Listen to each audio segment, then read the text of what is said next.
Percakapan yang mengademkan bumi. Cooling Conversation.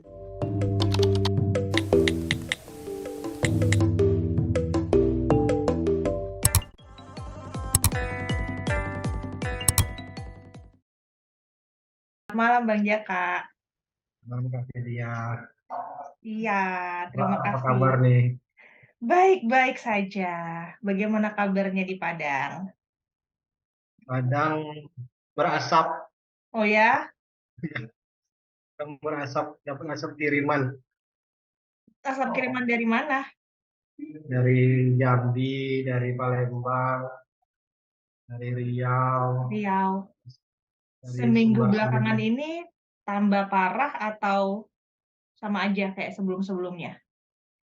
Pagi-pagi agak keras sih, sudah ada nampak langit birunya. Oh gitu. Hmm. Iya, terus belum hujan-hujan lagi ya? Udah lama nggak hujan. Hujan, hujan terus, Oh gitu. udah lama nggak hujan itu kan di Jawa. Jadi di Sumatera hujan terus ya, tapi asapnya juga terus ya. Ya, ya. Oke, jadi mudah-mudahan mudah-mudahan cepat berlalu lah badai asap ini kok kayaknya hampir tiap tahun ya. Iya. Mmm, jadi teman-teman selamat malam. Malam ini, saya mengundang Bang Jaka, seorang teman yang kita ketemu waktu ada, course ya, environmental history course waktu di Jogja. Kita kenalan di situ satu kelompok. Terus aku mau ngundang, Bang Jaka karena beliau ini wartawan lingkungan. Sejujurnya, aku jarang sekali gitu mengenal orang yang bekerja di wartawan ya, karena memang kan bidangnya bukan di situ. Nah, jadi menarik untuk bisa ngobrol sama Bang Jaka tentang apa sih sebetulnya environmental journalism, terus gimana waktu itu dirimu bisa mulai berkecimpung di sana.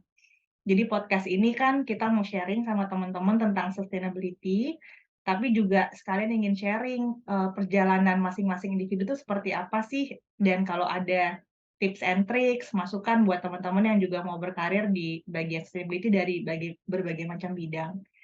Jadi Bang Jaka, mau dong di-sharing pertama kali dirimu mungkin dari kapan gitu, SMP, SMA, kuliah, apa ya yang memunculkan ketertarikan di bidang lingkungan terutama? Sebenarnya aku tertarik di bidang itu kan baru fokusnya ya, baru di 2014.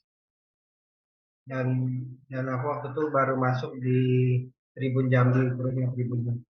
Tribun, Tapi oke. ya, tapi kemudian sebenarnya isu-isu lingkungan aku juga tertarik sejak lama karena aku ingat waktu kecil ya, aku kan besar di Jambi ya. Jadi waktu kecil itu ketika pulang ke kampung halaman di Sumatera Barat, kadang ke Bukit Tinggi atau Payakumbuh, kawasan yang dingin, itu ayahku sering ngomong itu apa, padahal tahun 2000-an awal itu, 2000-an awal atau 90-an akhir, jadi kayak udah nggak, daerahnya udah nggak dingin lagi gitu. Mmm, Misalnya dulu di Bukit Tinggi atau di Payakumbuh itu, kedua kota kabupaten di Sumatera Barat itu, dulu orang kalau beli minyak goreng itu beku, minyak oh, goreng itu beku. Jadi kalau mau dipakai itu dipecahin dulu.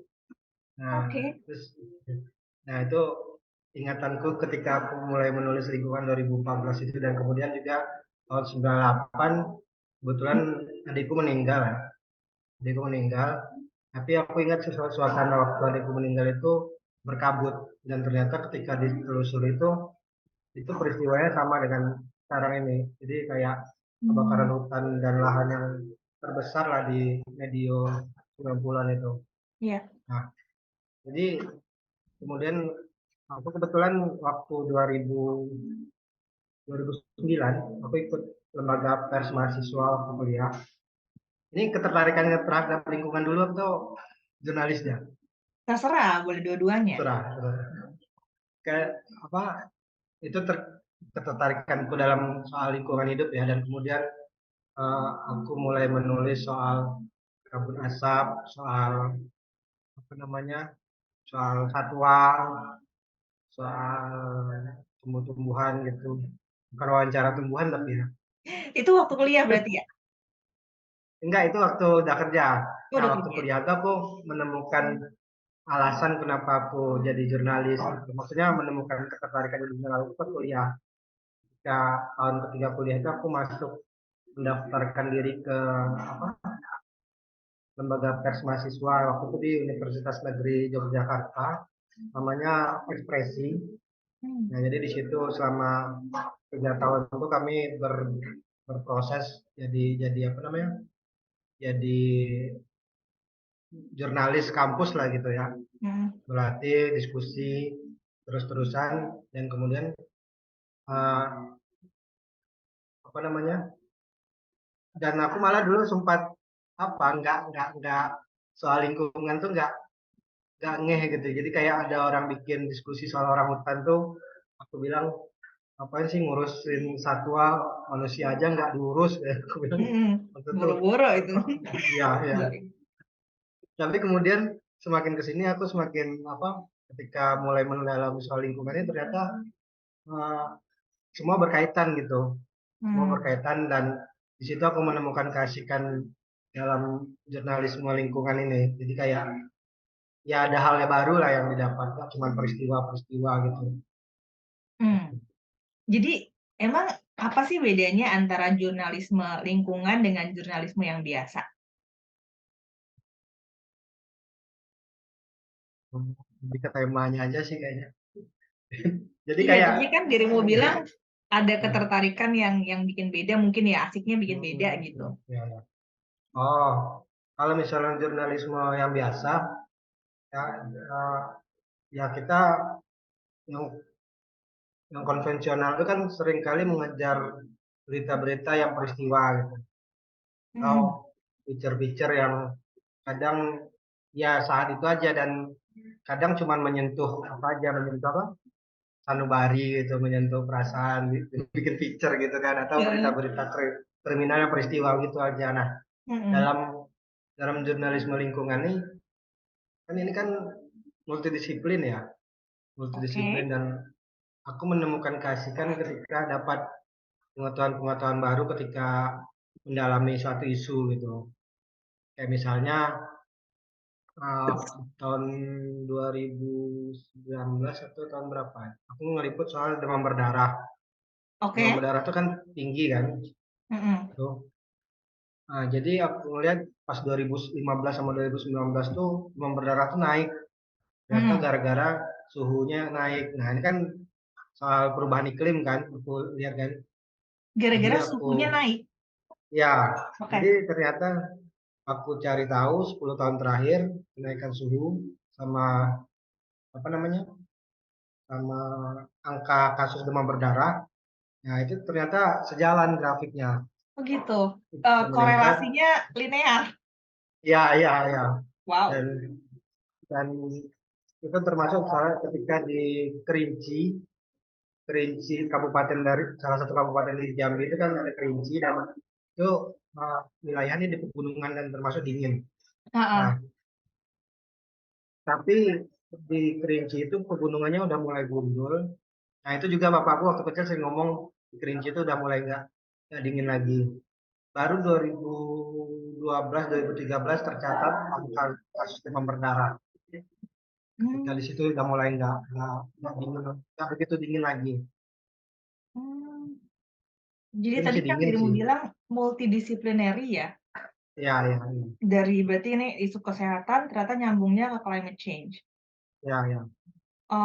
Emang semultidisciplinary apa sih kalau misalnya, banyak yang berkaitan berarti kan sebagai jurnalis lingkungan itu pengetahuannya harus banyak bidang juga dong? Terus, terus sebenarnya jurnalis itu harus rajin belajar sih, apapun bidangnya. Mhm. Nanti kalau pas ketemu narasumbernya lebih pinter kan, Namanya narasumber wow, kan harus yang dia kasih informasi memang. iya,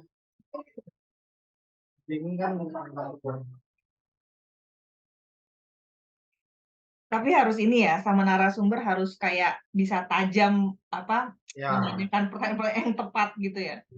ya bisa tektokan lah istilahnya. Hmm.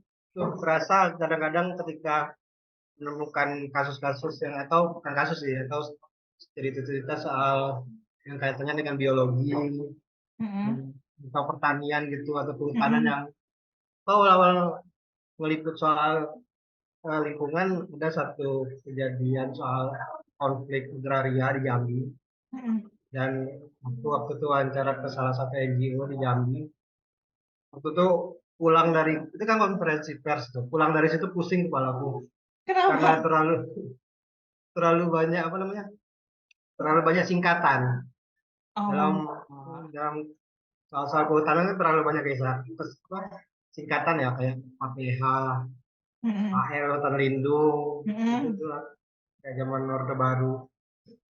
Jadi itu bikin pusing itu. Jadi Nulisnya harus pun belajar ya? Kalau enggak nggak ya, nyambung ya. ngomongnya ya? Iya, betul betul. Stres Kalau nulisnya. konferensi aduh sorry, konferensi pers ngomong apa, pulang-pulang nggak ngerti isinya. Soalnya aku dulu waktu itu kerjanya kan di Tribun Jambi itu kan harian. Jadi aku harus Mhm, menyetor berita hari itu juga. mhm. Ini gitu. Beda kalau misalnya sekarang aku kan di Mongabay nih. Di Iya, Mongabay bisa di Solo gitu. Jadi bisa sempat mempelajari dulu apa-apa gitu. mmm. Jadi sekarang Moabai boleh dikasih tahu dulu nggak buat Oh semuanya, ya, Moabai itu, media apa ya sebetulnya? Mongabay itu media online yang hmm, sudah bisa dibuka ya mongabay.com awalnya tahun 2000-an awal itu Red Butler yang mendirikannya dia dulu dari Silicon Valley ya sempat sempat di Silicon Valley kemudian keluar karena dia hobi dengan lingkungan hidup maka dia dirikan lainnya apa mongabay.com. Nah Mhm, pada 2000 sekitar 2011 kalau nggak salah 2011 dia buka yang untuk di Indonesia. Jadi mmm, mengabay Indonesia mengabay.co.id. Di situ eh, cerita-ceritanya lebih banyak feature, in-depth reporting gitu. Jadi mhm. nggak sifatnya nggak harian kayak yang biasa-biasa gitu. Itu yang kayak media-media konvensional kan kayak detik.com misalnya, merdeka.com itu kan harian kan Iya, peristiwa-peristiwa kalau itu enggak. Jadi jadi aku lebih lebih tenang lah mengerjakannya. waktunya lebih panjang, tapi berarti harus lebih Ya, dalam karena sifatnya lebih investigasi yang cukup dalam gitu ya dan sources-nya harus banyak gitu. betul betul. Mmm. Jadi, belakangan ini deh isu-isu yang lagi naik, di media-media yang berhubungan dengan lingkungan, apa sih yang lagi hot di Indonesia? Isu lingkungan ini sebenarnya sehot apapun masih terkubur dengan isu lain.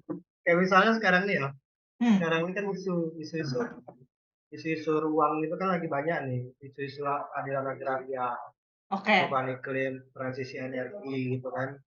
Itu lagi rame-ramenya kayak ya kita kalau lihat di media kan banyak isu-isu politik yang lagi rame kan.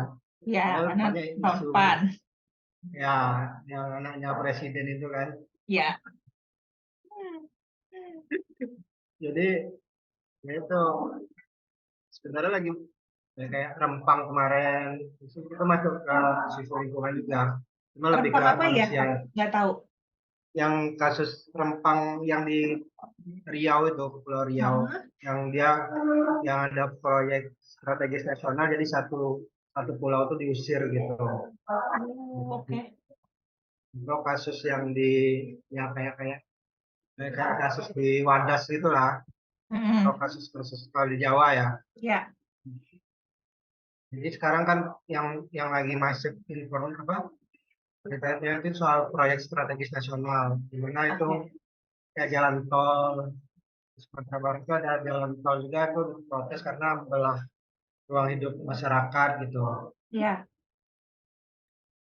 Dan apa ya transisi energi kayak eh, ya itu termasuk transisi energi juga sih yang kayak PLTU gitu, polusi Heeh. udara. Kayaknya tahun ini menumpuk semua isu kayaknya. Tahun ini menumpuk ya? Mmm, Cuman Mhm. Cuman nggak populernya cuman di kalangan-kalangan ini anak muda populer, cuman nggak yang lebih mendalamnya kalangan-kalangan tertentu aja yang fokus nih. Jadi dia nggak Ya, masuk akhirnya ke pembicaraan media mainstream gitu, yang harusnya jadi bahasan penting juga kan ya? ya betul betul. Jadi Mmm, kayak kayak peristiwanya aja kayak di Sumatera Barat Agustus kemarin itu pas kita lagi apa kelas di UGM iya, mhm, itu kan lagi ada satu desa di sini nama kabupatennya Kabupaten Pasaman Barat. mhm. Satu desa itu mau diusir. Jadi akhirnya mereka untuk proyek strategis nasional di situ mau bikin smelter dan dermaga apa gitu besar. Tapi ini belum disetujui sama pemerintah pusat, cuma pemerintah sini sudah ngusir gitu. Jadi satu desa tuh demo ke sini gitu. Mhm. Jadi Hal-hal kayak isunya gitu. banyak, cuma tetap nggak naik ya? Informasi awal aja pas demo itu aja diliput, cuman isu-isu yang tertentu yang mendalamnya tuh di balik itu tuh enggak banyak yang memberitakan. Mhm. Kalau menurutmu ya, mmm, apa sih idealnya nih? Gimana sih caranya supaya ke depannya, isu-isu ini bisa naik? Maksudnya apa sih yang harus terjadi gitu, supaya isu lingkungan ini menjadi, isu utama?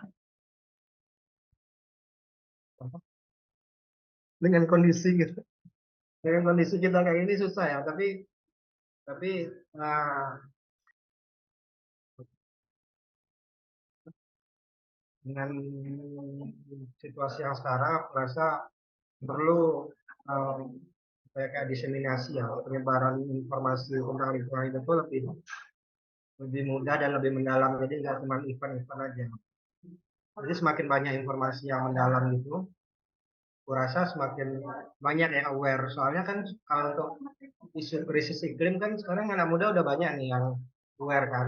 Maksudnya Mhm. bersuara, oh krisis iklim, perubahan iklim, kerusakan. Cuman masih tataran permukaan, Oke. tataran permukaan. Jadi kayak akhirnya solusi-solusi yang mereka ciptakan ya kayak cuman uh, bersihkan apa buang sampah bareng atau bersihin pantai, bersihin kota. Nggak Jadi pakai sedotan pemahamannya itu lagi. ya nggak pakai sedotan lagi. Jadi pemahamannya masih nggak secara struktural. Atau misalnya sungai ini kotor, Ya. masih bersih sungai. Bukan bukan apa soal kayak akar masalahnya misalnya di hulu sungai itu ada pengurus sampah dan sebagainya, bukan itu. Tapi cuma sekedar bersihin aja, dan itu selesai. Oke.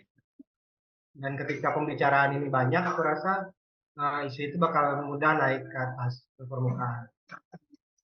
Oke.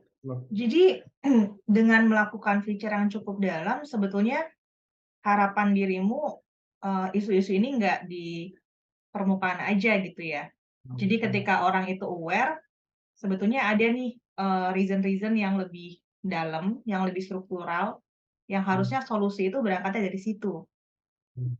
Dan Mmm, isu-isunya sebenarnya nggak harus yang berat-berat sih lingkungan misalkan ke solusi mungkin masih jauh mungkin kalau misalnya untuk cuman untuk pemahamannya itu ketika orang sudah banyak yang memahami itu sudah bisa jadi kayak kampanye kalau kesadaran masyarakat tuh sudah mulai meningkat gitu. oke, oke. Nah, kalau, dirimu yang sering menulis tulisan yang cukup investigatif ya, eee, mungkin kan ada kesan juga, wartawan bahaya juga gitu kan kalau mengungkap kasus-kasus. Emangnya itu impression yang bener nggak sih? Atau itu seperti kayak di film-film gitu? Itu kayaknya dialami semua wartawan, semua jurnalis Itu kayak gitu. real ya, di lapangan Ya, jadi pasti ada ya? seolah-olah ketika orang dekat aku jadi ngomong ada wartawan. Ya nggak semuanya juga aku bikin berita. Dicurigai. Pula ya ada apa? eh, Mereka kerjanya juga ya tertentu aja, nggak semuanya juga dibikin berita kan. Mhm, Tapi ada itu di masyarakat. oke. Apalagi di daerah kabupaten daerah tingkat 2 gitu. Itu banyak yang stereotip kalau wartawan tuh suka apa namanya, wartawan bodrek gitu, suka mintain duit ke sekolah-sekolah. Oh ya, Kalau datang ke sekolah pasti nanyain dana bos, ya iya gitu-gitu iya iya, meras-meras itu banyak. iya iya iya. Jadi mungkin baik lagi tadi tadi udah sedikit dibahas sih. Sebetulnya skill set yang dibutuhkan untuk menjadi wartawan, lebih spesifiknya wartawan lingkungan yang baik itu apa aja menurutmu? First ya. Bisa punya ini sih, punya nalar kritis nih. Jadi Hmm. gambarannya apa ya, untuk menjadi jurnalis itu sebenarnya nggak nggak mudah, tapi nggak susah juga. Hmm. Dibilang mudah susah, dibilang susah mudah. Hmm. Karena ketika jadi kita sering lihat di berita-berita mungkin ya, misalnya kayak kita sekedar menerima apa namanya, menerima statement dari narasumber aja, tapi Hmm. nggak kemudian apa ya, apa sih namanya tuh, menanyakan ulang atau menanyakan lagi gitu. Jadi kita sekedar nanya, ini apa Pak? Oh A, kata kata ini. Oh B, gitu. Udah selesai situ aja. Jadi membaca membaca sebuah situasi itu cuma sekedar 5W1H aja. Padahal Hmm. ada W lagi setelah 5W1H itu. Nah, Apa tuh? kemudian ya what lagi. Oh gitu, muter lagi Lalu maksudnya. apa? Ya, lalu apa? Lalu apa? Lalu mengapa gitu. Jadi itu Oke. yang sering sering sering apa ya, banyak yang terjadi gitu. Dan nalar kritisnya itu, dan apa, satu lagi kritik sumber, cuma bukan mengkritik pas wawancara ya. Oke Kritik oke. sumber maksudnya kayak saya, kita bertanya sama ahli ini, ahli ini sudah wawancara kita kan, Hmm. tapi sebelum wawancara dan sesudah wawancara kita lihat dulu ini cocok nggak, ini kritis nggak sih kata-katanya itu. Kalau nggak, kita ulang lagi, kita cari ahli lain atau narasumber lain. Jadi Oke. melihat melihat apa namanya, lebih kritis dalam memilih narasumber dan memilah isu-isu yang ada. Ya, keabsahan si narasumbernya sendiri ya. Jadi motivasinya Hmm, dia juga, isi yang dia omongkan juga gitu ya. ya, dan juga berani sih. Jadi dalam jurnalisme itu kan yang yang paling wajib wajib banget itu kan, dia ini soal apa nih, disiplin verifikasi ya. Nah, Hmm. jadi harus, ya harus rajin, harus disiplin, apa harus menguji data itu berkali-kali ketika kita menulis suatu isu. Jadi kayak kayak kita nulis ini, tanya ke ahli ini gimana, tanya ke ahli sini, atau tanya ke narasumber lagi gitu. Atau narasumbernya tuh harus banyak gitu. Hmm. Kayak kayak dulu Tirto pernah menuliskan soal rusun, rumah susun di Jakarta itu. Jadi mereka menanyakan ke 50-an atau puluhan narasumber lah gitu. Walaupun Hmm. tulisannya cuma menghadirkan beberapa narasumber ya, cuman Oke. informasinya lebih lebih padat kan, informasinya lebih padat. Oke. Aku membayangkan aja kadang-kadang kalau bertemu terutama yang narasumber-narasumber yang merasa dia jadi korban gitu ya. Kan pasti emosinya tinggi gitu kan. Hmm. Ya, kita juga terbawa gitu. Sebagai jurnalis boleh nggak sih kebawa emosi gitu? Kalau awal-awal ya boleh aja sih sebenarnya, cuman apa ya, aku dulu juga kayak gitu, sering ke bawah kan. Cuman itu kemudian seiring waktu aku mikirnya ya itu mempengaruhi ini, mempengaruhi mental kita lama-lama kalau misalnya kita terlalu terlarut. Dalam artian boleh terlarut dan memindahkan itu ke tulisan atau ke medium apa lah gitu. Tapi kemudian kita harus jernih juga melihat melihat masalah, dan harus menjaga jarak. Kalau aku sih menjaga jarak dengan apa yang aku tulis agar jernih melihat persoalannya. Karena kalau misalnya kita terlalu terlarut, nanti apa ya, kita nggak jernih juga melihat statement yang kontra, statement yang ini, statement yang itu. Mhm. Hmm. Pas nanya narasumber yang bertanggung jawab kan harus bertanggung jawab, emosi pula kita kan. Bapak ngerti Dia ya ini? nanya malah ngelawan ikutan. Iya, kasihan pula narasumbernya. Jadi, dirimu kalau bisa kasih masukan ya, buat yang lagi kuliah gitu, atau mungkin ada beberapa yang tertarik nih ke jurnalisme lingkungan tapi nggak tahu mau mulai dari mana. Dirimu bisa kasih masukan apa nih? Masih apa namanya? Yang pertama tadi nalar kritis ya. Ya. Harus harus banyak membaca, harus melatih logika, logika harus terlatih, dan kemudian apapun jurusanmu ketika masuk ke lingkungan itu bisa bisa aja dikaitkan karena ya ketika masuk ke bidang jurnalisme lingkungan ini juga kaget. Aku kira ini sudah spesifik. Ternyata masih banyak spesifikasi di bawah jurnalisme lingkungan ini kayak misalnya nulis satwa, fokus ke satwa, misalnya fokus ke perubahan iklim, misalnya fokus ke apa namanya masyarakat adat dan Iya. sebagainya. Atau misalnya jurusan sastra misalnya, ya misalnya bisa menulis soal lingkungan tapi dengan menuliskan soal referensi soal sastra atau gaya bertulisan sastra, atau orang-orang jurusan sosiologi bisa menggunakan ilmuannya. Itu privilege-nya jurnalis sebenarnya. Dia bisa menggunakan basic ilmunya untuk memandang suatu masalah gitu. Nah, dan ya dengan kelengkapan itu tadi, uh, itu akan membawa kita pada kedalaman melihat suatu isu. Misalnya, aku ini jurusan pendidikan nih, Mhm. aku bisa ngelihat gimana sih, uh, misalnya aku pernah ngeliput soal bagaimana di Sumatera Barat ini ada gerakan namanya Andespin. Nah, jadi Mhm. dia mengajak anak-anak itu untuk menanam mangrove dan membersihkan pantai gitu. Dan, Oke. dan menyelam untuk membuat apa, terumbu karang baru. Nah, di situ aku melihat nilai-nilai pendidikannya. Oke. Jadi aku nanya terus apa yang abang ngajarin di sini gitu. Itu kalau aku orang pendidikan. Ya. Kalau aku orang kelautan, aku bakal nanya apa yang berubah di laut ini. Apakah mulai ada penyunya, apakah mulai ada terumbu karang barunya gitu. Kalau aku jurusan eh, fisika atau jurusan kehutanan malah lebih enak kan. Oh Hmm. ya, Lebih nyambung. ya aku bisa di mix. Yang penting banyak baca sih. Jadi menurut dirimu sebetulnya orang dari background bermacam-macam itu nggak masalah ya, semuanya tetap bisa masukin angle-nya dia yang lebih spesifik. Mungkin sebetulnya bukan hanya menjadi jurnalis kan menjadi karir juga kan.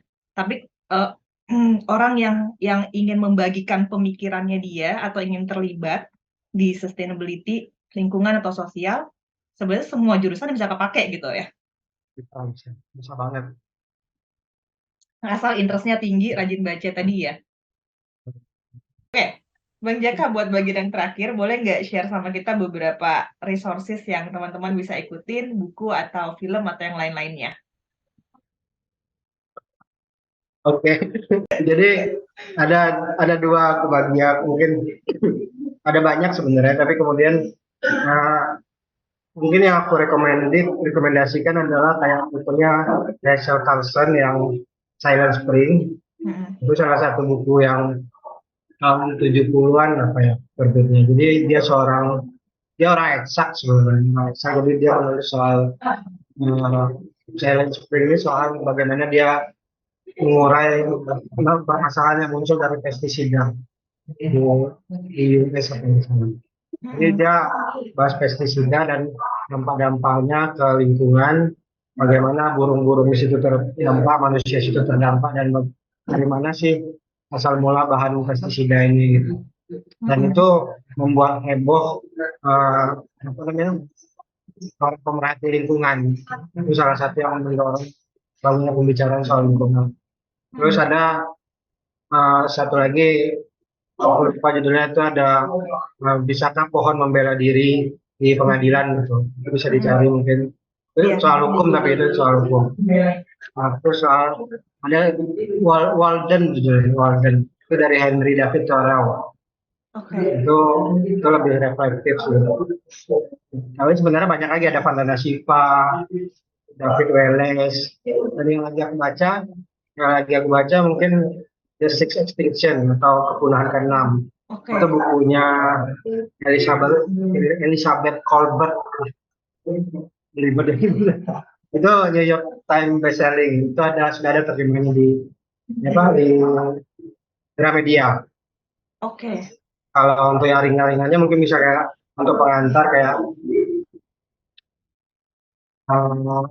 karakter lingkungannya Larry Gonick. Oke. Larry Gonick kebetulan menulis beberapa banyak kayak sejarah dunia dan sebagainya. Kemudian salah satu nulis karakter lingkungan. Jadi di situ bisa menyenangkan lah belajar lingkungan. Bentuknya Kalau benar-benar pengantar lingkungan komik.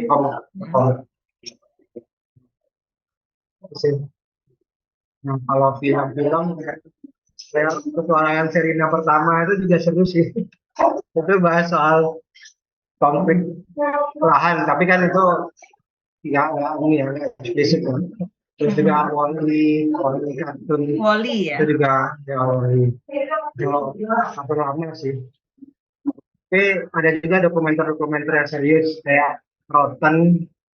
Itu dokumenter serial yang menceritakan bagaimana apa yang kita makan itu sebenarnya di sumbernya itu berdampak negatif terhadap manusia di sekitarnya. Kayak misalnya ada bahas soal salah satu serinya bahas soal alpukat. Bagaimana alpukat tuh punya sejarah yang berdarah. Terus juga selain itu air mineral, air kemasan. Dia jadi bahas bagaimana kekeringan di sini. Terus perusahaan air mineral itu memanfaatkannya untuk ya kayak ini ya menolong orang kekeringan itu dengan menyumbangkan botol-botol air kemasan itu. Padahal di sumbernya sendiri dia menyebabkan kekeringan di masyarakat gitu. Itu pernah terjadi juga di Indonesia ya. Jadi kayak greenwashing itulah. Jadi ngasih bantuan padahal sumbernya sendiri tempat dia mengambil air itu juga punya masalah yang sama gitu. Rusak lingkungannya seperti itu. Kan ada beberapa serial gitu. Terus juga Kiss the Ground itu soal tanah. Iya. Bagaimana kita memperlakukan tanah dan inspirasi.